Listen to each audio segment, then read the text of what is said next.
Hello students, welcome to victory education. আমি তোমাদের Somnath sir চলে এসেছি আবার একটি গুরুত্বপূর্ণ সিরিজ নিয়ে। তোমাদের আমি কমিউনিটি সেকশনে অ্যানাউন্সমেন্ট করেছিলাম যে আসন্ন এলপি এবং টেকনিশিয়ান পরীক্ষাকে লক্ষ্য করে আমি তোমাদের সামনে একটা সায়েন্সের ম্যারাথন ক্লাস করাতে যাচ্ছি এবং এই সিরিজটা কন্টিনিউ চলবে। দুটো নতুন সিরিজ আমি স্টার্ট করলাম। একটা হচ্ছে তোমাদের পুরো প্রিভিয়াস ইয়ার্সটা চলবে, কারণ তোমরা নিশ্চয়ই জানো রেল কিন্তু প্রিভিয়াস ইয়ার্স থেকে প্রশ্ন দেয়। তোমাদের লেটেস্ট যে ট্রেন, অর্থাৎ এটা তোমাদের কঠিন প্রশ্নের যে সিরিজ অর্থাৎ গ্রুপ ডি, সেটাও কিন্তু আমার চলছে। সেটা প্রায় প্রায় পার্ট 32 তে চলে এসেছে। কিন্তু তার সাথে সাথে তোমরা যারা এএলপি টেকনিশিয়ান পরীক্ষা দেবে তাদের জন্য এই পার্টটা খুব গুরুত্বপূর্ণ। কারণ কি, একদম পরীক্ষার আগে তোমাদের কি হবে না, একটা তীব্র রিভিশন হয়ে যাবে। প্রায় কতগুলো তোমাদের প্রশ্ন রয়েছে না, প্রায় 550 প্লাস, 550 প্লাস সায়েন্সের প্রশ্ন রয়েছে। অনেকে ভাবছে হয়তো এলপি টেকনিশিয়ানে প্রচুর ইজি প্রশ্ন, না, কিছু কিছু কনসেপচুয়াল প্রশ্ন রয়েছে যেগুলো তোমাদের জন্য যথেষ্ট গুরুত্বপূর্ণ। তাই পুরো ক্লাসটাকে দেখো, এই সিরিজটা কিন্তু কন্টিনিউ চলবে। 10 থেকে 15টা পার্টের মধ্যে আমরা পুরো 2018 একদম ডিএনএ টেস্ট করে ফেলবো। তো এই সিরিজটা যারা পছন্দ করবে অবশ্যই লাইক করবে, বন্ধুদের সঙ্গে শেয়ার করবে, এবং যারা এলপি টেকনিশিয়ান পরীক্ষা দিচ্ছে তাদের প্রত্যেকের জন্য ভীষণভাবে গুরুত্বপূর্ণ। অন্যান্য পরীক্ষার্থীর জন্য গুরুত্বপূর্ণ, বাট সব থেকে গুরুত্বপূর্ণ এলপি টেকনিশিয়ানের জন্য। ঠিক আছে, আজকে আমরা আলোচনা করবো ফিজিক্সের গুরুত্বপূর্ণ 40 থেকে 50টা প্রশ্ন নিয়ে। মূলত 40টা প্রশ্ন আজকে প্রায় রয়েছে। ঠিক আছে, চলো শুরু করা যাক। শুরু করার আগে একটা কথা বলবো, যাদের এনসিইআরটি পড়া নেই, অর্থাৎ যারা এনসিইআরটি টাকে কভার করোনি এখনো পর্যন্ত, অথচ এনসিইআরটি টা কভার করতে চাও বা এনসিইআরটি টা পড়তে চাও, তাদের উদ্দেশ্যে একটা কথা, এই সায়েন্স ব্যাচে জয়েন করতে পারো। 999 টাকা অনলি ফিজ রয়েছে। এখান দিয়ে পুরো নিউমেরিক্যালস পাবে, এনসিইআরটি পাবে, টপিক ওয়াইজ ক্লাস পাবে, পুরোটা তুমি জয়েন করতে পারো। চলো, এটাই রয়েছে। নেক্সট আমরা প্রশ্ন শুরু করছি। প্রথম প্রশ্ন তোমাদের সামনে, প্রত্যেকটা প্রশ্ন কিন্তু এলপি তে আসা প্রশ্ন, একদম থরলি চলবে। ফিজিক্সে প্রায় তোমাদের 300 প্লাস প্রশ্ন রয়েছে, কেমিস্ট্রিতেও এরকম রয়েছে, মোটামুটি প্রায় প্রচুর প্রশ্ন রয়েছে। ঠিক আছে, ফিজিক্সেই কেবলমাত্র 300 প্লাস প্রশ্ন রয়েছে। চলো, চাঁদে অভিকর্ষ ত্বরণ পৃথিবীর 1/6 গুণ। তাহলে চাঁদে অভিকর্ষ ত্বরণ পৃথিবীর 1/6 গুণ, অর্থাৎ পৃথিবীর 6 ভাগের 1 ভাগ। তাহলে পৃথিবীতে একজন নভোচারীর ওজন যদি 90 কেজি হয়, তাহলে চাঁদে তার ওজন কত হবে না, চাঁদে তার ওজন হবে 1/6 ভাগ, বা 6 দিয়ে ভাগ করব আমরা। তাহলে 15×6 = 90, উত্তর কত হয়ে যাবে? 15 নিউটন হয়ে যাবে সঠিক উত্তর। কি বলবো? 15 নিউটন হয়ে যাবে সঠিক উত্তর। নেক্সট প্রশ্ন, আপনি যদি একটি দর্পণের দিকে ওজন কত বলেছে, ঠিক আছে, ওকে চলো। আপনি যদি একটি দর্পণের দিকে তাকান এবং দেখতে পান যে প্রতিফলিত প্রতিবিম্বটি আপনার থেকে ছোট, তাহলে দর্পণটি কোন ধরন? মনে রাখবে, যখনই প্রতিবিম্বটা সবসময় তোমার থেকে ছোট হবে, তো সেটা অবভিয়াসলি যে ধরনের দর্পণ হবে সেটা অবভিয়াসলি কি হবে না, আমাদের উত্তল দর্পণ হবে। কারণ উত্তল দর্পণে তোমরা জানো যেখানেই বস্তু রাখো না কেন, দুটো জায়গাতে বস্তু রাখা যায়, একটা হচ্ছে ইনফাইনাইট পজিশনে আর একটা হচ্ছে কাছে। তো প্রত্যেক ক্ষেত্রে কিন্তু ছোট প্রতিবিম্ব তৈরি হয় একটা উত্তল দর্পণের ক্ষেত্রে। যদি অবতল দর্পণ রাখা হয়, অবতল দর্পণের ক্ষেত্রে কি হয় না, অবতল দর্পণের ক্ষেত্রে কিন্তু সব ক্ষেত্রে বড় প্রতিবিম্ব তৈরি হয়, এবং সব ক্ষেত্রে নয়, ম্যাক্সিমাম ক্ষেত্রে।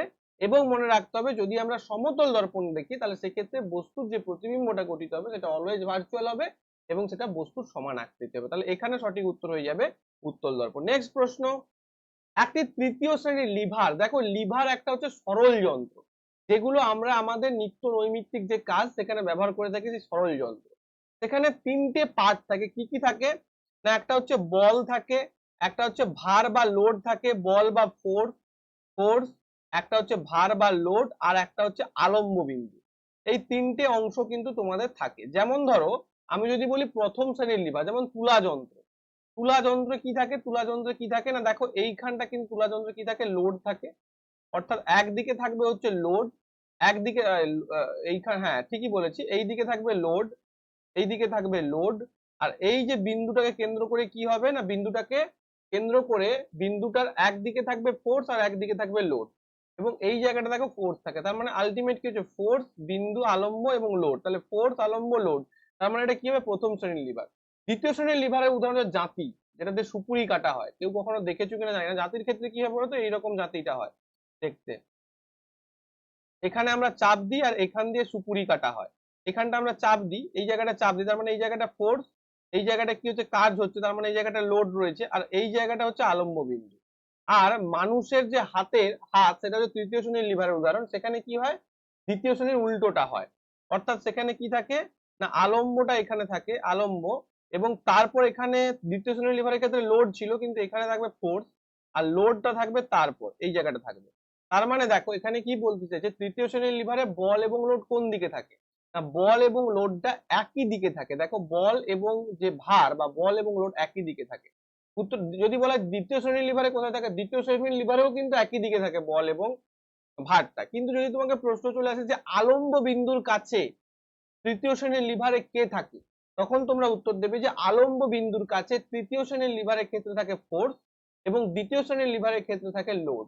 কিন্তু প্রথম শ্রেণীর লিভারের ক্ষেত্রে দুদিকেই থাকবে ফোর্স এবং লোড, উভয় সমান দূরত্বে থাকবে এবং দুদিকে থাকবে। ঠিক আছে, প্রত্যেকটা জায়গায় তোমাদের আমি ক্লিয়ার করে দিলাম, এক্সাম্পলস গুলো বলে দিলাম। এখান থেকে কিন্তু প্রশ্ন আসে, যেহেতু এএলপি তে প্রশ্ন এসেছে, তোমাদেরও কিন্তু পারে পরীক্ষায় 2024-এ। পরবর্তী প্রশ্ন খুব ভালো একটা প্রশ্ন। একটা বস্তু দেখো এক্স অক্ষ বরাবর এইরকম যাচ্ছিল, তাহলে প্রথম মনে করো 0 থেকে শুরু করেছে, তাহলে 13.5 মিটার পর্যন্ত উঠেছে, তার উপর আবার 54 মিটার পর্যন্ত গেছে। তাহলে এই যে টোটালটা যে সে গেছে, টোটাল পর্যন্ত তার গড় বেগ কত, গড় বেগ কত মানে ধরো ভি, আমরা এভারেজ বলছি, তাহলে v1 plus v2 divided by 2, এটা আমরা নিশ্চয়ই জানি। অর্থাৎ দুটো যে ভেলোসিটি, ওর মনে করো প্রথমে 13.5 পর্যন্ত গেছে একটা ভেলোসিটিতে, আবার 13.5 পর্যন্ত একটা গেছে ভেলোসিটিতে, 54 মিটার পর্যন্ত গেছে একটা ভেলোসিটিতে। এই দুটো ভেলোসিটির যোগফলকে 2 দিয়ে ভাগ করলে তবেই আমরা কিন্তু গড় বেগটা পাবো। এটা খুব ভালো একটা প্রশ্ন, অনেক সময় তোমরা কিন্তু এগুলো গুলিয়ে ফেলো পরীক্ষা হলে গিয়ে, তো এই জায়গাগুলো তোমাদের মনে রাখতে হবে। তো এবার কি দিয়েছে, 3 মিটার পার সেকেন্ড স্কোয়ার ধ্রুবক ত্বরণ, মানে constant acceleration 3 metre per second square. তাহলে আমরা লিখতে পারি যে a equal to 3 metre per second square, তাই তো। এবার একটা ফর্মুলা ইউজ করবো, v square equal to v square minus u square equal to twice s. এবার ইউটা কত দেখো, একটি বস্তু স্থিরাবস্থা থেকে শুরু করেছে, স্থিরাবস্থা মানে ইউ ইকুয়াল টু 0। তাহলে আমরা কি লিখতে পারি, আমরা লিখতে পারি দেখো ভি স্কোয়ার, আমাদের তো ভিটা বের, ভি স্কোয়ার বা v1 স্কোয়ার বলতে পারো, ইউ স্কোয়ার মানে 0, 0 স্কোয়ার মানে 0 ইকুয়াল টু টুয়াইস এস, মানে 2 ইন্টু 3 ইন্টু এস, মানে প্রথমে কতটা দূরত্ব গেছে, 13.5 মিটার গেছে, তাহলে মানে ইন্টু 3 ইন্টু 13.5। তাহলে এখান থেকে v1 স্কোয়ার ইকুয়াল টু কত বেরোলো, 6 ইন্টু 13.5। বোঝো অঙ্কটা, খুব সুন্দর অঙ্ক, 6 5 30 শূন্য, হাতে থাকলো 3, তাহলে 78 79 80 81, 81। তার মানে v1 equal to root over of 81। তাহলে রুট ওভার অফ 81 করলে আমার উত্তর কত চলে আসবে, রুট ওভার অফ 81 করলে আমাদের উত্তর চলে আসবে 9। তাহলে v1 ইকুয়াল টু আমার কত আসবে, 9 মিটার পার সেকেন্ড 13.5 এর জন্য। এবার যদি বলি 54 মিটার পর্যন্ত যাওয়ার জন্য ভিটা কত হলো, কারণ অ্যাক্সেলারেট করছে, তো অ্যাক্সেলারেট মানে ভিটা তো বাড়বে পরপর। তোমাকে যদি বলতো যে অ্যাক্সেলারেট করছে না, কনস্ট্যান্ট স্পিডে যাচ্ছে, তখন গড় বেগ কি, যেটাই যে বেগে যাচ্ছে সেটাই তার গড় বেগ। কিন্তু যেহেতু ও অ্যাক্সেলারেট করছে, অর্থাৎ বেগটাকে বাড়াচ্ছে, তার মানে কি 54 মিটার পর্যন্ত একটা আলাদা বেগ থাকবে।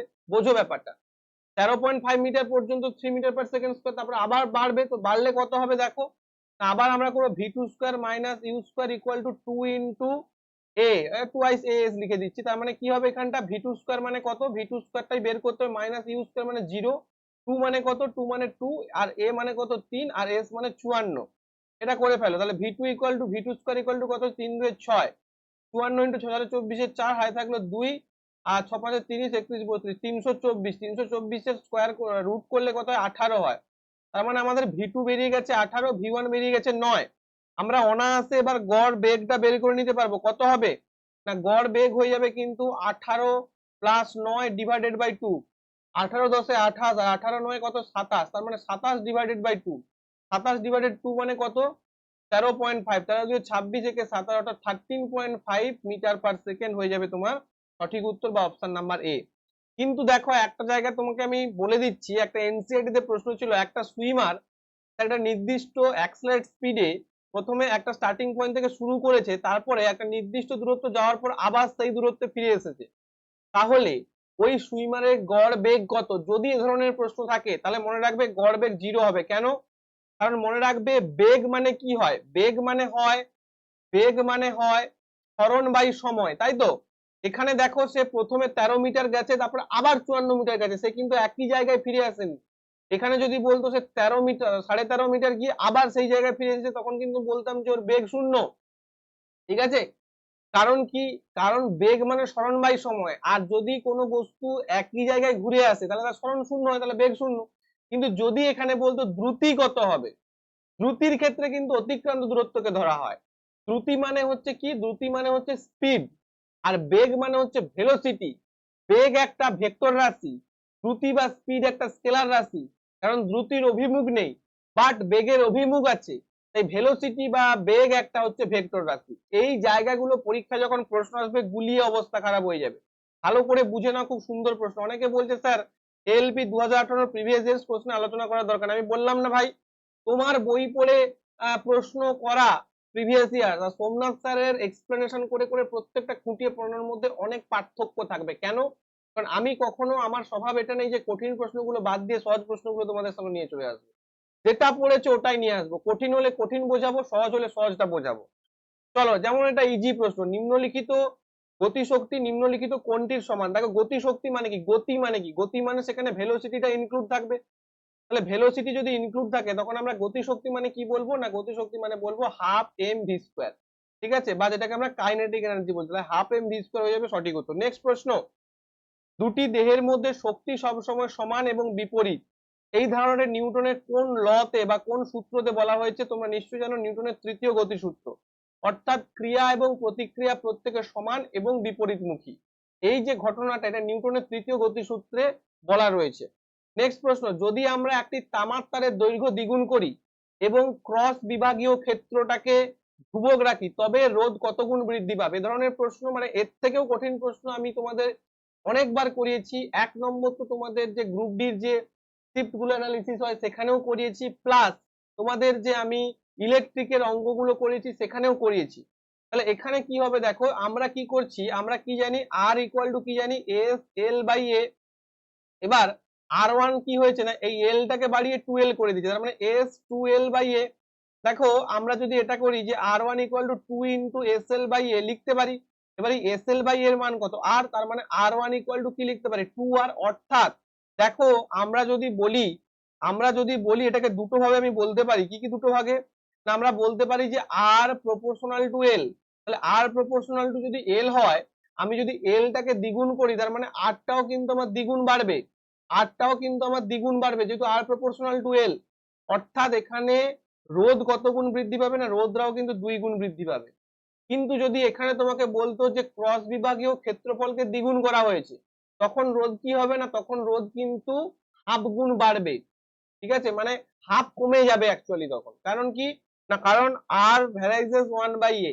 এই জায়গাগুলো তোমরা কিন্তু খেয়াল করবে, পরীক্ষায় প্রশ্ন আসবে, তখন আর ওয়ান নতুন যে রেজিস্ট্যান্সটা হবে সেটা কিন্তু হাফ অফ আর হয়ে যাবে, যদি আমরা এলটাকে কনস্ট্যান্ট রেখে এটাকে দ্বিগুণ করে দিই, বা ক্রস বিভাগীয় ক্ষেত্রফলটাকে দ্বিগুণ করে দিই। কিন্তু এলটাকে দ্বিগুণ করলে কি হবে, রোধটা দ্বিগুণ হয়ে যাবে। ক্লিয়ার?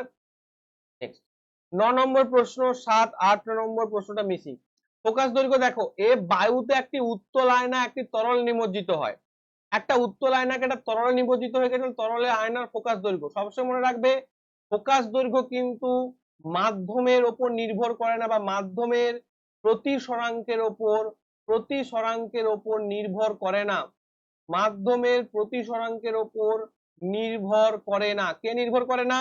না আমাদের এই যে ফোকাস দৈর্ঘ্য নির্ভর করে না। তাহলে এখানে যেহেতু ফোকাস দৈর্ঘ্য নির্ভর করে না, তাহলে এগুলো হবে না, তার মানে শুধু এফ হয়ে যাবে। অর্থাৎ এফ থাকলে ফোকাস দৈর্ঘ্য এফ, মানে ওটা এফই হবে। নেক্সট প্রশ্ন, নিচের কোন ভৌত রাশি কাজের হার পরিমাপ করে? কাজের হার মানে কি? কাজের হার মানে হচ্ছে ওয়ার্ক ডিভাইডেড বাই টাইম। আর ওয়ার্ক ডিভাইডেড বাই টাইমকে আমরা কি বলি? আমরা বলি পাওয়ার। পাওয়ারের বাংলা নাম কি? পাওয়ারের বাংলা নাম হচ্ছে ক্ষমতা। শক্তির সঙ্গে অনেকে পাওয়ার গুলিয়ে ফেলে, পাওয়ার মানে কিন্তু হচ্ছে ক্ষমতা, আর শক্তি মানে হচ্ছে এনার্জি। ভরবেগের ইংলিশ নাম কি? ভরবেগের ইংলিশ নাম হচ্ছে মোমেন্টাম। ঠিক আছে, ভরবেগের ইংলিশ নাম হচ্ছে মোমেন্টাম। চলো নেক্সট 12 নম্বর প্রশ্ন, একটি বস্তুর ভর তার ড্যাশের একটি সংখ্যাসূচক পরিমাণ। আচ্ছা, একটা বস্তুর ভর বা একটা বস্তুর মাস মানে কি বোঝায়? মাস মানে তার ইনার্সিয়ার পরিমাণকে বোঝায়। অর্থাৎ ইনার্সিয়া মানে কি? ইনার্সিয়া মানে হচ্ছে বস্তুর যে ধর্মটা ভালো করে বোঝো, অর্থাৎ জড়তা এখানে সঠিক উত্তর হয়ে যাবে, কিন্তু কেন সেটাকে বোঝো। ইনার্সিয়া মানে কি, বা জড়তা মানে কি? জড়তা মানে কমফোর্ট জোন, অর্থাৎ আমি যে অবস্থাতে আছি আমার সেই অবস্থাতেই থাকার প্রবণতা প্রকাশ করবে, সেটাকে বলা হচ্ছে কমফোর্ট জোন। অর্থাৎ কমফোর্ট জোন মানে, কমফোর্ট জোনটা আমি এমনি বলছি জাস্ট এক্সাম্পল। ইনার্সিয়া মানে কি, মনে করো একটা বস্তুর মাস 10 কিলোগ্রাম, আর একটা বস্তুর মাস হচ্ছে 5 কিলোগ্রাম, তাহলে এদের মধ্যে কার জড়তা বেশি না 10 কিলোগ্রামের জড়তা বেশি? কেন স্যার? না, কারণ তুমি 10 কিলোগ্রামের বস্তুকে ওঠাতে তোমার বেশি শক্তি লাগবে, কেননা 10 কিলোগ্রাম ওর মাসটা বেশি, মানে ওর ইনার্সিয়াটা বা ওর স্থির থাকার প্রবণতা বা ওর চলার প্রবণতা দুটোই কিন্তু ওর বেশি থাকবে।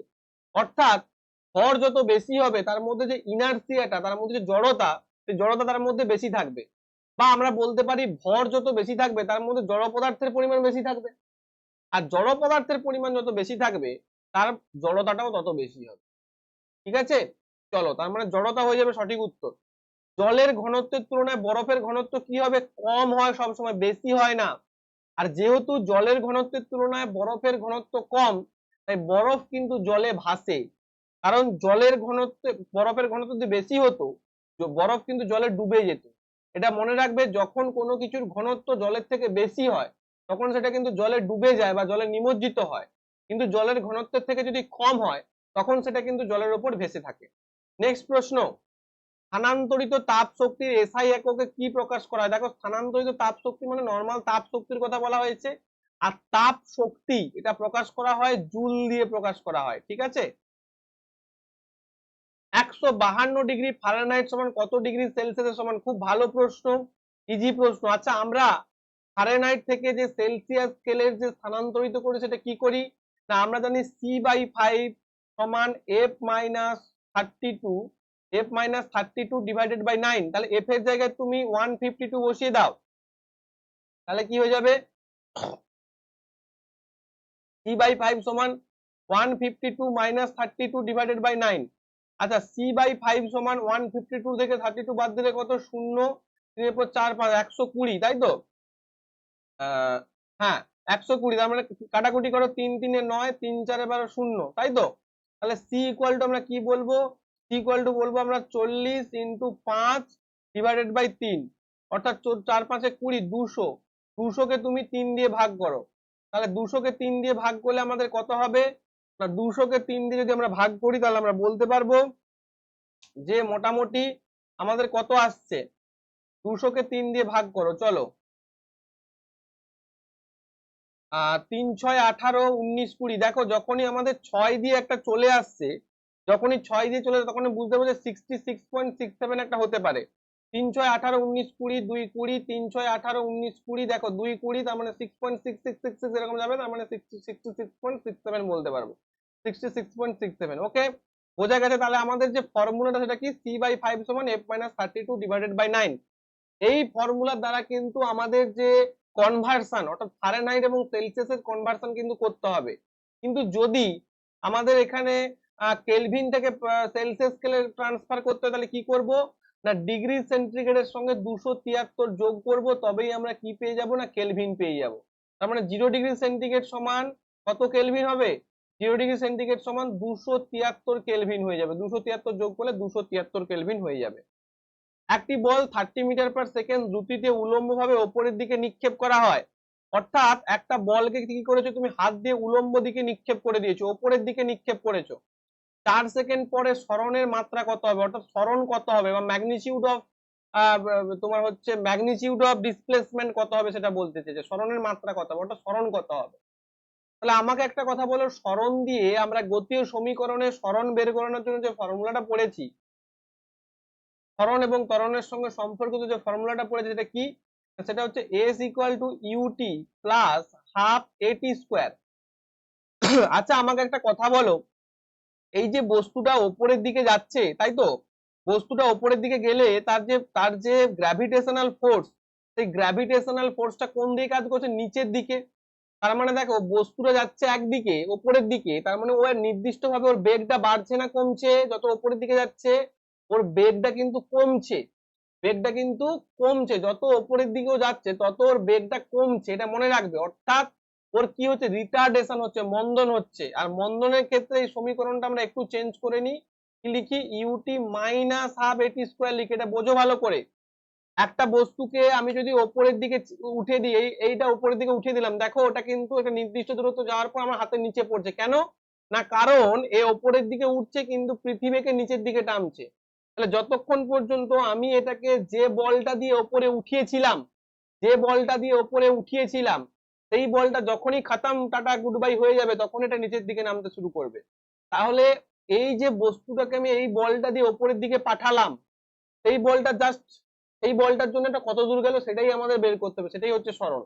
আর সেটা বের করতে জন্য কি করব, মন্দন হচ্ছে, কারণ বেগটা পরপর কমলে হয় মন্দন, আর বেগ পরপর বাড়লে হয় ত্বরণ।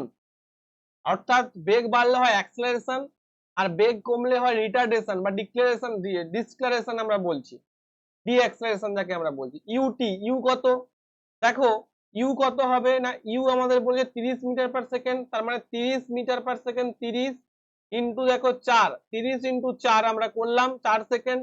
ইউ মানে কত, ইউ মানে হচ্ছে 30 metre per second, half a t square, half into এ মান কত দিয়েছে, এ মানে জি, কারণ এটা তো গ্র্যাভিটেশনাল প্রভাবে হচ্ছে, তার মানে এ মানে জি, হাফ ইন্টু 10, জিটিও করতে পারো তুমি, হাফ ইন্টু 10 ইন্টু 4, তাহলে 2 5 10, 4 5 20, অর্থাৎ 120 মাইনাস 20, অর্থাৎ 120 মাইনাস 20, 120 থেকে যদি তুমি, আচ্ছা কি হলো ব্যাপারটা, 16 হবে, এটা সরি, এটা 16 হবে, টি স্কোয়ার আছে তো, টি স্কোয়ার মানে 4 4 16, 16 5 80 হবে, 120 মাইনাস 80, 120 থেকে তুমি 80 বাদ দাও, তোমার 40 মিটার হয়ে যাবে সঠিক উত্তর। অর্থাৎ এটা কি হবে, এটা 40 মিটার ওপর পর্যন্ত উঠবে, 40 মিটার ওপর পর্যন্ত কিন্তু এটা উঠবে। খুব ভালো একটা প্রশ্ন। এই ধরনের প্রশ্ন যত প্র্যাকটিস করে যাবে পরীক্ষা হলে কিন্তু এই ফর্মুলা গুলো মনে থাকে না, যে কোথায় কোন ফর্মুলাটা লাগাবো, এবং তার জন্য এই ম্যারাথন ক্লাস আনা। যারা ভাবছো স্যার আমি তো এগুলো কিছুই বুঝতে পারছি না অঙ্ক, তাদের জন্য ভাই পেইড ব্যাচ রয়েছে 999 টাকা ফিজে। তুমি যদি এই ফিজটা দিয়ে এই ব্যাচটা জয়েন করো, আমি কথা দিচ্ছি তোমার প্রত্যেকটা এক্সাম ক্লিয়ার হয়ে যাবে, সায়েন্সটা পোর্শনটা নিয়ে কোনো চিন্তা হবে না। নেক্সট প্রশ্ন, আদারওয়াইজ এখানে কোশ্চেন অ্যান্সার গুলো করো এবং বই পড়তে থাকো বাড়িতে, তবেও হবে। একটি 0.5 কেজির বল 20 মিটার উচ্চতা একটি ভবনের ওপর থেকে পড়লো, এটা আবার কি হয়েছে দেখো, এটা হচ্ছে ওপর থেকে পড়লো, তাহলে যখনই ওপর থেকে পড়লো মাটিতে আঘাত করার আগে ঠিক আগে গতি শক্তি নির্ণয় করুন। মাটিতে আঘাত করার আগে গতি শক্তি নির্ণয় করুন। দেখো মাটিতে ঠিক আঘাত করার আগে ওর যে গতি শক্তিটা না স্থিতি শক্তিতে রূপান্তরিত হবে। অ্যাকচুয়ালি এখানে গতি শক্তি বললেও তোমাকে বের করতে হবে কিন্তু স্থিতি শক্তি। অর্থাৎ আমরা কি বের করব, এম ইন্টু জি ইন্টু এইচ। এম কত 0.5 ইন্টু জি কত 10 ইন্টু এইচ কত 20, তাহলে আমাদের কি হয়ে যাবে 5 ইন্টু 20 অর্থাৎ 100 জুল হয়ে যাবে সঠিক উত্তর। অর্থাৎ আমরা কি জানি, গতি শক্তি মানে কি হয়, হাফ এম ভি স্কয়ার, যেটাকে আমরা কাইনেটিক এনার্জি বলি, আর স্থিতি শক্তি কি হয়, এম জি এইচ, যেটাকে আমরা পোটেনশিয়াল এনার্জি বলি। ঠিক আছে, দুটোই মেকানিক্যাল এনার্জি উদাহরণ। নেক্সট প্রশ্ন দেখো, কতগুলো অঙ্ক করাচ্ছি তোমাদের, প্রত্যেকটা কিন্তু পরীক্ষা আসা অঙ্ক। অ্যালুমিনিয়ামের 100 গ্রাম ব্লক, একটা অ্যালুমিনিয়ামের ব্লক 100 গ্রাম, এই ব্লকের তাপমাত্রা 10 ডিগ্রি সেন্টিগ্রেড বাড়াতে হবে, বাড়াতে কত তাপ স্থানান্তরিত করতে হবে। তোমরা নিশ্চয়ই জানো যে কোনো একটা পদার্থের টেম্পারেচার রাইজ কেন হয় বা তাপমাত্রা বৃদ্ধি কেন হয়, না কারণ ওর মধ্যে আমরা তাপ ঢোকাই তাই, ওর মধ্যে আমরা তাপ ঢোকাই তাই, বা হিট। অর্থাৎ কোনো একটা বস্তুকে হিট দিলে বা তাপ দিলে বাইর থেকে, তাপ একটা কি, তাপ একটা হচ্ছে এনার্জি, একটা শক্তি, আর উষ্ণতা বা তাপমাত্রা হচ্ছে ওই যে হিটটা দিলাম, ওই যে এনার্জিটা দিলাম তার পরিমাপ, অর্থাৎ কতটা তুমি এনার্জি দিলে ওই বস্তুটার মধ্যে, তার পরিমাপটা হচ্ছে সেই টেম্পারেচার। তাহলে একটা বস্তুকে কত তাপ দিলে সেই বস্তুটার তাপমাত্রা 10 ডিগ্রি সেন্টিগ্রেড বৃদ্ধি পাবে, আমরা কি জানি, কিউ বা H equal to M into S into delta T, অর্থাৎ যে টেম্পারেচারটা পরিবর্তন হবে। এম কি, এম হচ্ছে বস্তুর ভর, এস হচ্ছে আপেক্ষিক তাপ, আর বা নির্দিষ্ট এই যে আপেক্ষিক তাপটা দিয়েছে, আর ডেল্টা টি হচ্ছে যে টেম্পারেচারটা বাড়াতে হবে বা যে টেম্পারেচার চেঞ্জ হচ্ছে। তাহলে এখানে এম কত 100 গ্রাম দিয়েছে, দেখো প্রত্যেকটা কিন্তু এসআই ইউনিটে দিয়েছে, বাট এটা কিন্তু 100 গ্রাম। তাহলে 100 গ্রাম দিয়েছে মানে 100 ডিভাইডেড বাই আমি কি করবো, 1000 করে দেবো, 100 ডিভাইডেড বাই 1000 করে দেবো। ঠিক আছে, ওটা কিলোগ্রামে করে নেবো, কারণ প্রত্যেকটা দেখো জুল কিলোগ্রাম কেলভিন, মানে এটা তোমাদের এসআই তে দিয়েছে, এটাও তোমাদের এসআই তে রয়েছে, তার মানে প্রত্যেকটা আমরা কি করব, প্রত্যেকটা আমরা কিন্তু এসআই তে করে নেব। এস এর মান কত 900 ইন্টু 10, তাহলে করলে কি হয়ে যাবে, 1000 কে কেটে দাও, 0 0 0 তিনটে শূন্য কেটে দাও, তাহলে সঠিক উত্তর কি হয়ে যাবে, 900 জুল হয়ে যাবে তোমার সঠিক উত্তর। ক্লিয়ার হয়েছে প্রত্যেকের? নেক্সট প্রশ্নে আমরা চলে যাব। নেক্সট প্রশ্ন বলছে কত নম্বর, 21 নম্বর প্রশ্ন। বলছে এটা দ্বিতীয় শ্রেণীর লিভারে প্রচেষ্টা এবং লোড, প্রচেষ্টা নয় এটা বল, বল এবং এটাকে লোড না করে তুমি ভার করতে পারবে না, একই ব্যাপার। তো সেটা কোন দিকে থাকবে, ডেফিনেটলি একই দিকে থাকবে, একটু আগে পড়ালাম। এই জন্য বলি শুধু তোমাদের আলোচনাগুলো শুনে যাও, খাতায় লিখে নাও, কমপ্লিট করার দায়িত্ব, কমন লাগানোর দায়িত্ব সম্পূর্ণ আমার। ঠিক আছে, নেক্সট প্রশ্ন, 22 নম্বর প্রশ্ন। প্রদত্ত যে প্রতীকটি, এই যে প্রতীকটা ব্যবহার করা হয়েছে, এই প্রতীকটা সার্কিটের কি উপস্থাপনা করে? তোমাদের আমি কিন্তু আগের ক্লাসে সার্কিট সম্পর্কে প্রত্যেকটা জিনিস বুঝিয়েছিলাম। রোধক, ব্যাটারি হলে কি হয়? ব্যাটারি হলে এই রকম হয়, এটা হচ্ছে ব্যাটারি। রোধক হলে কি হয়? এই রকম হয়। প্লাগ কি হলে কি হয়? এই রকম হয়, এটা হচ্ছে প্লাগ কি বা যেটা সুইচ। বৈদ্যুতিক বাল্ব হয়ে যাবে, এটা সঠিক উত্তর। তার মানে বৈদ্যুতিক বাল্ব হয়ে যাবে সঠিক উত্তর। নেক্সট প্রশ্ন, বায়ুর পরম প্রতিসরাঙ্ক কত? মনে রাখবে, বায়ুর পরম প্রতিসরাঙ্ক, বায়ুর পরম প্রতিসরাঙ্ক কত হবে না? বায়ুর পরম প্রতিসরাঙ্ক হবে 1.003। এই ডেটাটা পুরো মনে রাখবে। এটা তুমি বলবে স্যার এটা তো আমাদের কি করে মনে রাখবো, এটা কিন্তু তোমাদের এনসিইআরটি তে একদম এই হুবহু এই ডেটাটাই দেওয়া রয়েছে। তাই তোমরা এই ডেটাটাই কিন্তু একদম মাথার মধ্যে ঢুকে নাও একদম। এবং যদি মনে রাখো যে প্রতিসরাঙ্ক কি স্যার, প্রতিসরাঙ্ক হচ্ছে আলোক রশ্মি এই যে লঘু মাধ্যম থেকে ঘন মাধ্যমে আসছে, মনে রাখবে লঘু মাধ্যম থেকে ঘন মাধ্যমে আসার সময় কি হয় না, আলোকটা বেন্ড হয়ে যায়। তাহলে এই ঘটনাটাকে আমরা বলি রিফ্রাকশন বা প্রতিসরণ। মনে করো এই লঘু মাধ্যমে আলোর বেগ c আর এই ঘন মাধ্যমে আলোর বেগ v, তার মানে প্রতিসরাঙ্ক ইকুয়াল টু কি হয়ে যাবে? c by v। ঠিক আছে, এটা তোমাদের মনে রাখতে হয়। প্রতিসরাঙ্ক কার প্রতিসরাঙ্কটা? এই মাধ্যমটার প্রতিসরাঙ্ক সমান c বাই v। চলো নেক্সট। আচ্ছা, এখানে কয়েকটা পদার্থের আমি পরম প্রতিসরাঙ্ক লিস্টটা তোমাদের দিয়ে দিয়েছি একদম এনসিইআরটি থেকে, এটা একটু খেয়াল করে নাও। ঠিক আছে, এটা একটু দেখে নাও কি কি দিয়েছি। জলের ক্ষেত্রে 1.33, বায়ুর ক্ষেত্রে 1.0000003। ঠিক আছে, এইটা কিন্তু হবে না, আবার বিটা করবে না, ডিটা করবে। কাঁচের ক্ষেত্রে 1.52, এটা তোমরা একটু দেখে নেবে। এই পিডিএফটা কোথায় পাবে? টেলিগ্রাম গ্রুপ, যার নাম হচ্ছে victory education, victory education Telegram গ্রুপে কিন্তু পেয়ে যাবে। নেক্সট প্রশ্ন, এসআই এককে ভারের একক বলেছে, তোমরা নিশ্চয়ই জানো ভর এবং ভারের মধ্যে পার্থক্য আছে। ভর মানে কি? ভর মানে কোনো বস্তুর মধ্যে যতটা জড় পদার্থ রয়েছে তাকে আমরা বলি তার ভর। ভর পরিমাপ করা হয় কিলোগ্রাম এবং গ্রাম এককের সাহায্যে। আর ভার মানে কি? ভার মানে ডব্লিউ, অর্থাৎ কোনো বস্তুকে পৃথিবী যে বল দ্বারা আকর্ষণ করে, ভার ইকুয়াল টু এম ইন্টু জি। অর্থাৎ এম মানে কত? এম এর একক কি? কিলোগ্রাম। আর জি এর একক কি? Metre per second square. আর কিলোগ্রাম মিটার পার সেকেন্ড স্কোয়ারকে আমরা যেটাকে বলি সেটা হচ্ছে নিউটন। তার মানে ভারের একক, বা আমরা বলতে পারি ওজনের একক, বা আমরা বলতে পারি ওয়েটের একক কি হবে? নিউটন হবে। বা আরেক কথায় বলতে গেলে kilogram metre per second square হয়ে যাবে। ঠিক আছে, চলো নেক্সট প্রশ্ন, যথাযথ বিকল্প দিন মধ্যাকর্ষণ শক্তি সার্বভৌম ধ্রুবক। আচ্ছা, সার্বভৌম ধ্রুবক মানে কি? Gravitational constant. দুটো জিনিস কখনো গোলাবে না। একটা হচ্ছে ছোট হাতের জি, ছোট হাতের জি কে আমরা বাংলায় কি বলে থাকি? অভিকর্ষজ ত্বরণ, বা কি বলে থাকি? Gravitational, gravitational acceleration. আর বড় হাতের জি কে কি বলে থাকি?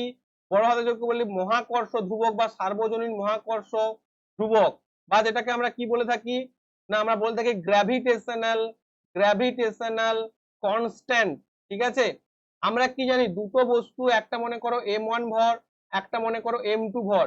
এই দুটো বস্তুর মধ্যে যদি গ্যাপ, গ্যাপ যদি r হয় এবং এদের মধ্যে আকর্ষণ বল যদি, আকর্ষণ আর বিকর্ষণ বল যদি f হয়, তাহলে আমরা কি বলতে পারি? f varies m1 into m2, f equal f indirectly proportional to 1 by r square। অর্থাৎ এটাকে আমি লিখতে পারি এই দুটোকে f equal to m1 m2 divided by r square। f proportional to f equal to কি হয়ে যাবে? m1 m2 into g divided by r square। ঠিক আছে, এই যে g, এই g টাই হচ্ছে গ্র্যাভিটেশনাল কনস্ট্যান্ট। ঠিক আছে, যার মানটা হচ্ছে 6.67 into 10 to the power minus 11 newton metre square kilogram square. এই জায়গাটা তোমরা মনে রাখবে। ঠিক আছে, চলো নেক্সট। একটি বিন্দুতে অবতল দর্পণে গঠিত আপতন কোণ 30 ডিগ্রি হলে প্রতিফলন কোণ কত? মনে রাখবে, আপতন কোণ সবসময় প্রতিফলন কোণের সমান হয়, অর্থাৎ দর্পণের প্রতিফলনের ক্ষেত্রে আপতন কোণ ইজ ইকুয়াল টু প্রতিফলন কোণ। মনে করো এই একটা আমাদের অবতল দর্পণ, আলোক রশ্মি কি হয়েছে না এখানে আপতিত হয়েছে, মনে করো এখানে মেরুতে আপতিত হয়েছে, তাহলে এইটা আমার হয়ে যাবে কি? আপতন কোণ অভিলম্ব বরাবর, এবং যখন বেরোবে এইটা হয়ে যাবে প্রতিফলন কোণ। তাহলে এই যে আলোক রশ্মি এলো এবং বেরিয়ে গেল, এইটা যদি আমার 30 ডিগ্রি হয় তাহলে এটা হয়ে যাবে 30 ডিগ্রি। অবতল দর্পণ দেখে কিন্তু অবাক হবে না, অবতল দর্পণের ক্ষেত্রেও কিন্তু সে প্রতিফলনের সূত্র মেনে চলে। চলো, একটি অনুমানমূলক গ্রহ বিবেচনা করুন, অনুমানমূলক একটা গ্রহ বিবেচনা করতে বলেছে। যার ভর পৃথিবীর অর্ধেকের সমান। আচ্ছা চলো, ব্যাসার্ধ পৃথিবীর 1/3, পৃথিবীর অভিকর্ষ ত্বরণের মান জি হলে তাহলে ওই গ্রহ অভিকর্ষ ত্বরণের মান কত হবে? খুব ভালো একটা প্রশ্ন। এ ধরনের প্রশ্ন তোমাদের কিন্তু করতে গেলে একটু অসুবিধা হবে, বাট যারা ভালো করে প্র্যাকটিস করেছো তারা কিন্তু এ ধরনের প্রশ্ন তুড়ি মেরে উড়িয়ে চলে আসবে। ঠিক আছে, চলো করে ফেলি। তাহলে একটা গ্রহ দিয়েছে, যেই গ্রহের আমি যদি বলি যে আমাদের যে জি ইকুয়াল টু কি হয় বলতো, G equal to GM by R square, অর্থাৎ এম ফর হচ্ছে পৃথিবীর মাস, আর ফর হচ্ছে পৃথিবীর ব্যাসার্ধ, আর জি ফর হচ্ছে গ্র্যাভিটেশনাল কনস্ট্যান্ট। মনে করো গ্র্যাভিটেশনাল কনস্ট্যান্ট যদি ওই গ্রহটার ক্ষেত্রে একই হয়, তাহলে আমরা কি বলতে পারি, জি প্রাইম অর্থাৎ ওই যে অনুমানমূলক গ্রহটা, তার ক্ষেত্রে জি ইন্টু এম, এম এর মান কত না পৃথিবীর ভর হচ্ছে পৃথিবীর অর্ধেক, তাহলে পৃথিবীর ভর যদি এম হয়, তার ভর আমি কি বলতে পারবো, m by two, divided by ব্যাসার্ধ পৃথিবীর 1/3, তার মানে ব্যাসার্ধ কি বলতে পারবো, আর বাই থ্রি এর হোল স্কোয়ার করবে কিন্তু। তার মানে আলটিমেট কি হবে, জি ইকুয়াল টু দেখো m by two into 9/r²। দেখো 9/r², তার মানে এখানটাকে আমি কি লিখতে পারি, gm by R square into 9/2, gm by R square into 9/2। তার মানে এই যে আমি লিখলাম gm by R square into 9/2, এই gm বাই আর স্কোয়ার বদলে আমি কি জি এর মানটা এখানে লিখে দিতে পারি? উত্তর হচ্ছে হ্যাঁ। তার মানে জি ডট ইকুয়াল টু আমরা কি বলতে পারি, জি ইন্টু 9/2, অর্থাৎ পৃথিবীর অভিকর্ষ ত্বরণের 9/2 গুণ হয়ে যাবে ওই গ্রহটার অভিকর্ষ ত্বরণ, 9/2 জি হয়ে যাবে সঠিক উত্তর। তাহলে এই যে প্রশ্নগুলো তোমাদের করাচ্ছি প্রত্যেকটা কিন্তু এএলপি টেকনিশিয়ান প্রিভিয়াস ইয়ার্স আসা প্রশ্ন। যারা আর্টস ব্যাকগ্রাউন্ডের স্টুডেন্ট হয়তো এগুলো বুঝতে অসুবিধা হবে, যদি বলবো বুঝতে অসুবিধা হয়, তোমার মনে করো এবছর যদি কম সময় থাকে, সেই কম সময়ের মধ্যেও এখনো তোমরা 2 মাস পাবে। আমি বলে দিচ্ছি পুজোর মাসে, অক্টোবর মাসে পরীক্ষা হবে না, যা পরীক্ষা হবে নভেম্বর বা ডিসেম্বর, সেই 2 মাসে তুমি যদি রিভিশন করতে চাও তাহলে ব্যাচে জয়েন করতে পারো। এই ব্যাচে 60% সিলেবাস শেষ হয়ে গেছে, বাকি 40% কিছুদিনের মধ্যে শেষ হয়ে যাবে। নেক্সট 28 নম্বর প্রশ্ন, একটি বস্তুকে 10 সেন্টিমিটার ফোকাস দৈর্ঘ্যের উত্তর লেন্সের প্রধান অক্ষের উপর উপস্থাপন করা হয়, লেন্স থেকে বস্তুর দূরত্ব 30 সেন্টিমিটার হলে প্রতিবিম্বের দূরত্ব কত? তাহলে প্রথমেই আমি বলে দিই যে এই যে সমস্ত তোমাদের যে লেন্সের অঙ্ক পড়ে বা আলো থেকে অঙ্ক পড়ে, প্রথমেই আমি যেটা আইডেন্টিফাই করতে বলি যে এটা লেন্স বা দর্পণ বা কি বলেছে বা কোন ধরনের লেন্স বলেছে। দেখো এখানে কিন্তু আমাদের বলে দিচ্ছে যে উত্তর লেন্স, তাহলে উত্তর লেন্স যদি বলে দেয়, আমরা উত্তর লেন্সের ক্ষেত্রে ফোকাসটা কি জানি, পজিটিভ হয়। তার মানে এখানে উত্তর লেন্স বলে দিয়েছে মানে, উত্তর লেন্স বলে দিয়েছে মানে আমরা কি বলতে পারবো, উত্তর লেন্স বলে দিয়েছে মানে আমরা বলতে পারবো যে 30 সেন্টিমিটার বস্তুর দূরত্ব বলেছে, তার মানে এবং 10 সেন্টিমিটার ফোকাস দৈর্ঘ্য, তার মানে বলতে পারবো যে +10, এবং বস্তুর দূরত্ব কত, বস্তুর দূরত্ব 30 সেন্টিমিটার, মানে ইউ ইকুয়াল টু কি হয়ে যাবে, ইউ ইকুয়াল টু হয়ে যাবে যে -30। উত্তর লেন্স বলেছে। আচ্ছা লেন্সের ক্ষেত্রে আমরা কি জানি, 1/v minus 1/u is equal two 1/f, তাহলে 1/v ইজ ইকুয়াল টু কি হয়ে যাবে, 1/f প্লাস 1/u হয়ে যাবে, অর্থাৎ আমরা বলতে পারবো যে 1/f, 1/f মানে কত, 1/10 মাইনাস 1/30, মনে থাকবে 1/f মাইনাস 1/30, অর্থাৎ তখন আমরা কি বলবো, 10 3 30, আর 10 3 30, এটা প্লাস হয়ে যাবে, 10 3 30, 30 একে 30, অর্থাৎ v ইকুয়াল টু কি হয়ে যাবে, 30 ডিভাইডেড বাই 2, অর্থাৎ v ইকুয়াল টু 15 সেন্টিমিটার। এই জায়গাটা একটু খেয়াল করবে, v ইকুয়াল টু কত হয়ে যাবে, v ইকুয়াল টু তোমাদের হয়ে যাবে 15 সেন্টিমিটার, ঠিক আছে, তাহলে অর্থাৎ 15 সেন্টিমিটার হয়ে যাবে। এই জায়গাটা খেয়াল করবে একটু, যে আমাদের এখানে দর্পণ বলেছে নাকি লেন্স বলেছে, যেহেতু এটা লেন্স বলেছে 1/v minus 1/u equal to 1/f হবে, তাহলে 15 সেন্টিমিটার হয়ে যাবে সঠিক উত্তর। ঠিক আছে, নেক্সট, পৃথিবী পৃষ্ঠে অভিকর্ষের কারণে ত্বরণের মান কত, অভিকর্ষের কারণে ত্বরণের মান কত, 9.8 metre per second square, 9.8 metre per second square বা 981 সেন্টিমিটার পার সেকেন্ড স্কোয়ার। একটা তালিকা তোমাদের দিয়ে দিয়েছে, সেই তালিকাটা আমাকে ঠিক করতে হবে। কি তালিকা দিয়েছে দেখো, ওয়াট, ওয়াট কিসের ইউনিট, ওয়াট কিসের ইউনিট, আচ্ছা ওয়াটটা আমি প্রথমে বাদ দিলাম, দেখো কিলোওয়াট, আচ্ছা এইখান থেকে করো 1 কিলোওয়াট ঘন্টা, 1 কিলোওয়াট ঘন্টাকে আমি কি বলতে পারি, 1 কিলোওয়াট ঘন্টাকে আমি বলতে পারি যে 3.6 ইন্টু 10⁶ জুল, একদম ঠিক। 1 অশ্ব শক্তি মানে হচ্ছে 746 ওয়াট, 1 কিলোওয়াট মানে 1000 ওয়াট, আর ওয়াট মানে হচ্ছে নিউটন মিটার, ওয়াট মানে হচ্ছে নিউটন ইন্টু মিটার, ঠিক আছে। তো এটা আমাদের কিন্তু মনে রাখতে হবে, কেন বলেছে বলতো নিউটন ইন্টু মিটার, কারণটা দেখো তোমাদের আমি কনভার্সনটা দেখিয়ে দিই। আচ্ছা আমরা ওয়াট কার ইউনিট, ওয়াট হচ্ছে ক্ষমতার ইউনিট বা পাওয়ারের ইউনিট, ক্ষমতার ইউনিট, তাহলে ক্ষমতা মানে কি পি, পি মানে আমরা কি জানি রেট অফ ডুইং ওয়ার্ক, তাহলে ডব্লিউ ডিভাইডেড বাই টি। আচ্ছা ডব্লিউ মানে কি জানি, ডব্লিউ ইকুয়াল টু আমরা জানি না F into S, force into displacement. তাহলে আমরা বলতে পারি যে নিউটন, নিউটন ইন্টু হচ্ছে কি ডিসপ্লেসমেন্ট, ওটা নিউটন ইন্টু মিটার, তাই তো, নিউটন ইন্টু মিটার বলতে পারি, তার মানে নিউটন ইন্টু মিটার। আচ্ছা নিউটন মিটার ডিভাইডেড বাই হচ্ছে কি, ডিভাইডেড বাই হচ্ছে টাইম, ডিভাইডেড বাই হচ্ছে সময়। আচ্ছা এই জায়গাটা কোথাও না একটা ভুল রয়েছে, নিউটন মিটার ডিভাইডেড বাই তো সময় থেকে যাচ্ছে, তাহলে ওয়াটটা একের সঙ্গে এটা কি করে মিলছে ভাই, নিউটন ইন্টু মিটার, তাই তো, নিউটন মিটার মানে W equal to F into S.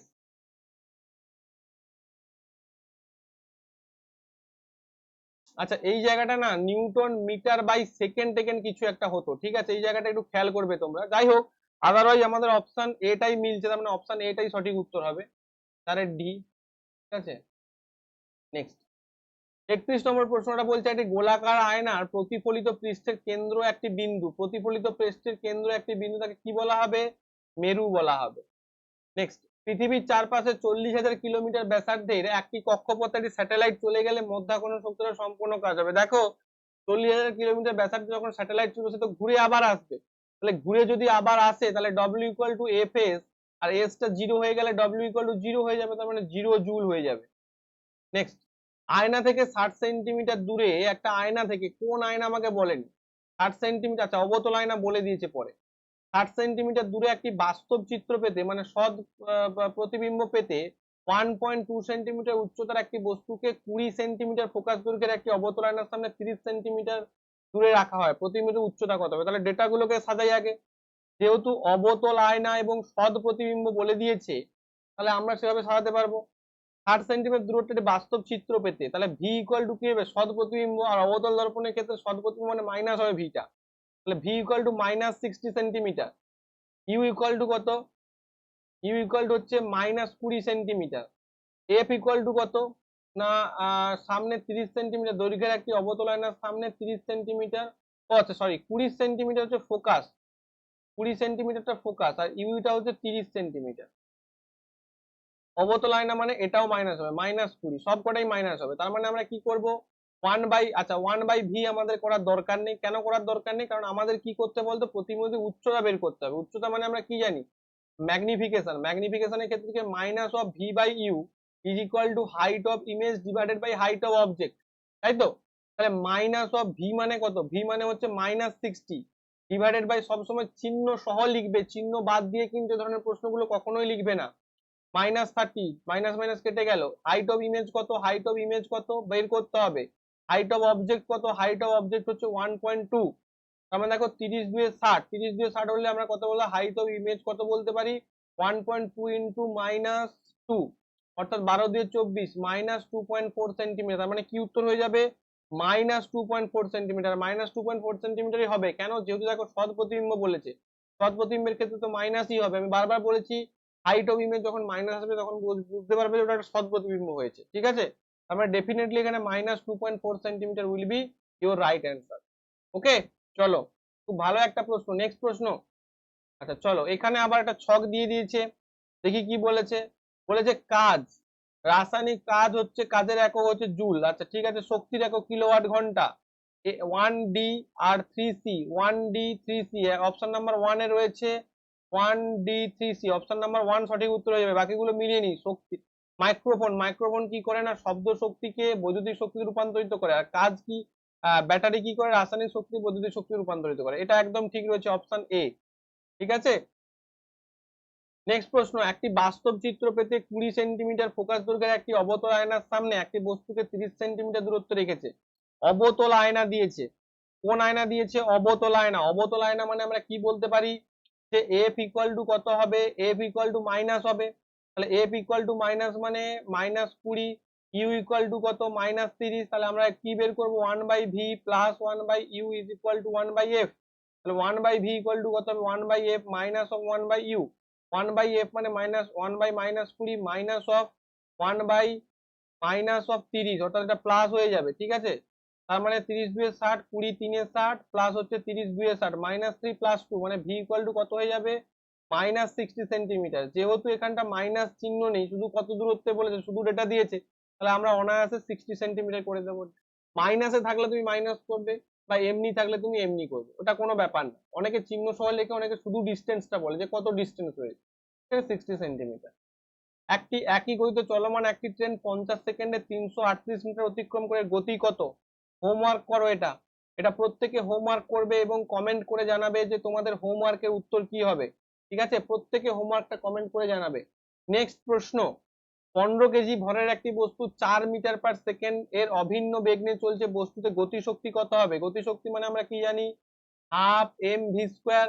তাহলে হাফ ইন্টু 15 ইন্টু 16, 2 8 16, 15 আসতে 120 জুল হয়ে যাবে তোমাদের সঠিক উত্তর। এগুলো একদম ইজি প্রশ্ন, এগুলোতে বেশি টাইম ওয়েস্ট করবে না। নেক্সট প্রশ্ন, এটা খুব ইম্পর্টেন্ট প্রশ্ন। যদি ক্লাসটাকে ভালো লাগে অবশ্যই লাইক করবে। তোমাদের এই ম্যারাথন ক্লাস কিন্তু আনটিল আনলেস যতক্ষণ না এক্সাম হচ্ছে ততক্ষণ চলতে থাকবে, প্লাস এক্সপেক্টেড প্রশ্ন। ঠিক আছে, সবাই অনেকেই করাতে বলেছে, মানে ম্যাক্সিমাম ছেলে মেয়ে করাতে বলেছে, এক দুজন বলছে স্যার করাতে হবে না।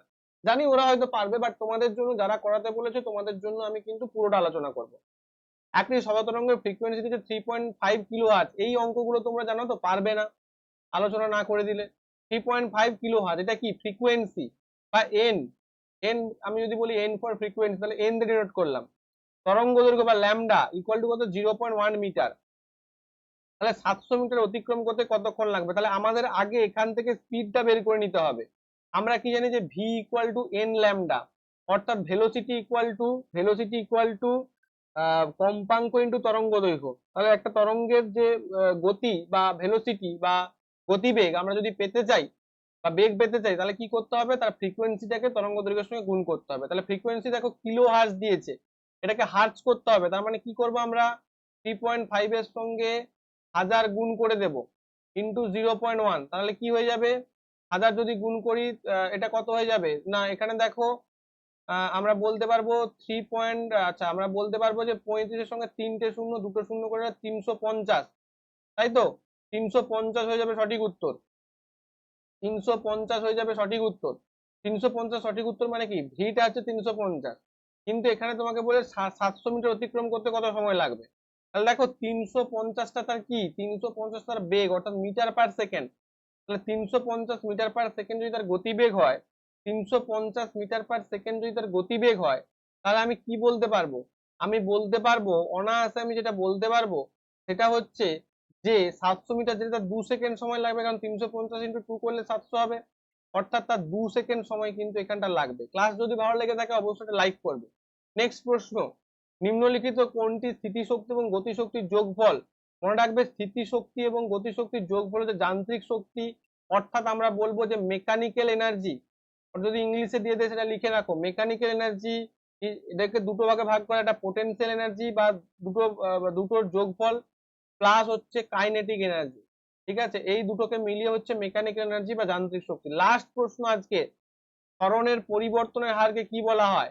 আমরা কি জানি? ভেলোসিটি বা বেগ। বেগ ইকুয়াল টু কি জানি? যে সরণ বাই সময়।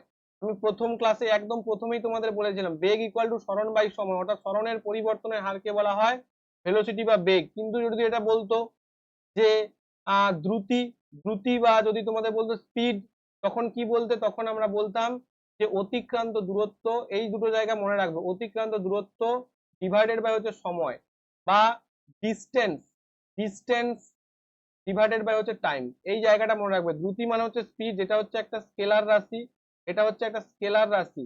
কিন্তু এই যে বেগ, বেগটা হচ্ছে কিন্তু একটা ভেক্টর রাশি। ঠিক আছে, চলো, এই ছিল আজকের ক্লাস। আশা করি প্রত্যেকে ভালো করে বুঝতে পেরেছো এবং ভালো করে এনজয় করছো ক্লাসগুলোকে। তোমরা জানিও যে ম্যারাথন ক্লাসটা কেমন লাগলো। যদি তোমাদের ভালো লাগে তাহলে অবশ্যই আমি ম্যারাথন ক্লাস কন্টিনিউ করবো। আগের যে সিরিজগুলো চলছে, নিউমেরিক্যাল, রিভিশন, গ্রুপ ডি, প্রত্যেকটা সিরিজ তোমাদের চলবে। আচ্ছা, এই স্যাটারডেতে হয়তো তোমাদের লাইভ ক্লাসটা নাও হতে পারে, বিশেষ কারণ যেহেতু পরের দিন মিসলেনিয়াস পরীক্ষা রয়েছে, অনেকেই মিসলেনিয়াস পরীক্ষা দেবে, তো সেই জন্য আমি শনিবারের লাইভটা রবিবার দিন করাবো। ঠিক আছে, আচ্ছা তার আগে একটা কথা বলে দিই, যারা কমপ্লিট সায়েন্স ব্যাচে এডমিশন নিতে চাইছো কারা নেবে? যাদের সায়েন্স কমপ্লিট নেই, আমি বারবার বলি যাদের সায়েন্স কমপ্লিট নেই তারাই শুধুমাত্র নেবে। কেন নেবে? কেন আমি পেড ব্যাচ করাচ্ছি? যাতে তোমাদের সায়েন্সের ঘাটতি পূরণ হয়। ঠিক আছে, বেশি কথা বলবো না, দেখা হবে নেক্সট ক্লাসে। থ্যাংক ইউ প্রত্যেক।